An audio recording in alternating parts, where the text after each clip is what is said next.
শাশুড়ির কথার অমান্য করল কুসুম। এবার তাকে কি শাস্তি দেবে ইন্দ্রাণী?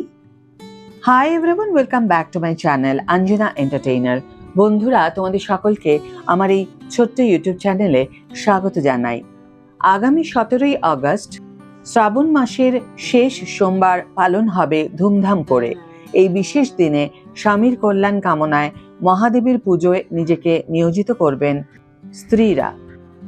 শ্রাবণ মাসের শেষ সোমবার পালন করা হচ্ছে ধারাবাহিকের পর্দাতেও। স্বামী আয়ুষের জন্য মঙ্গল কামনায় শ্রাবণ মাসের শেষ সোমবার ব্রত রাখার সিদ্ধান্ত নিয়েছে কুসুম। কুসুম ধারাবাহিকের বর্তমান গল্প অনুযায়ী কুসুমকে বাড়ির সকলে মেনে নিলেও ইন্দ্রাণী কিছুতেই মেনে নিতে পারেনি।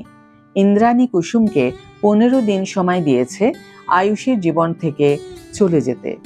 স্বামীর থেকে সে কথা লুকিয়ে গিয়েছে কুসুম, তবে দেবী মায়ের কথা রাখতে সে 15 দিনের মধ্যেই স্বামীকে ছেড়ে দেওয়ার সিদ্ধান্ত নিয়েছে।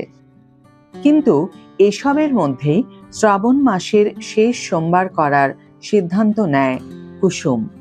স্বামীর মঙ্গল কামনায় এই ব্রত পালন করবে সে।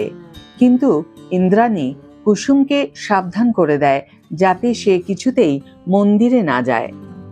একদিকে শ্রাবণ মাসের শেষ সোমবার পালন করার সিদ্ধান্ত নেওয়া, আর অন্যদিকে দেবী মায়ের নিষেধাজ্ঞা। কোন দিকে কুসুম যাবে বুঝতে পারে না। এইসবের মধ্যেই কুসুম সিদ্ধান্ত নেয় সে মন্দিরে ঢুকবে না ঠিকই, কিন্তু মন্দিরের বাইরেই পুজো করবে। এই চিন্তা করে নিজের হাতেই শিবলিঙ্গ তৈরি করে কুসুম।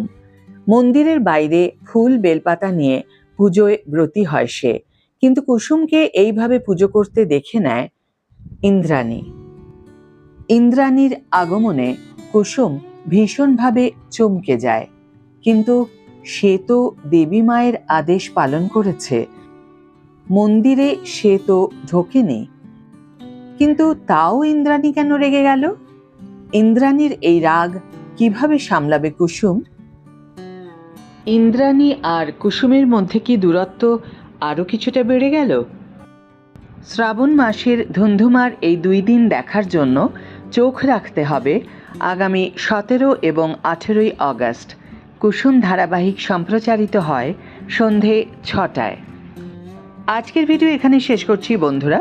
ভিডিওটি যদি ভালো লেগে থাকে তাহলে অবশ্যই একটি ছোট করে লাইক দিও, শেয়ার করো বন্ধুদের সাথে, কমেন্ট করে জানিও তোমাদের মতামত। যারা এখনও আমার চ্যানেলটিকে সাবস্ক্রাইব করোনি তারা অবশ্যই চ্যানেলটিকে সাবস্ক্রাইব করে আমার পাশে থেকো, আর যারা অলরেডি সাবস্ক্রাইব করে দিয়েছো তাদের জন্য আমার অনেক ভালোবাসা এবং অনেক ধন্যবাদ। আজ তাহলে বিদায় বন্ধু, দেখা হবে পরের ভিডিওতে। ভালো থেকো, সুস্থ থেকো, সঙ্গে থেকো।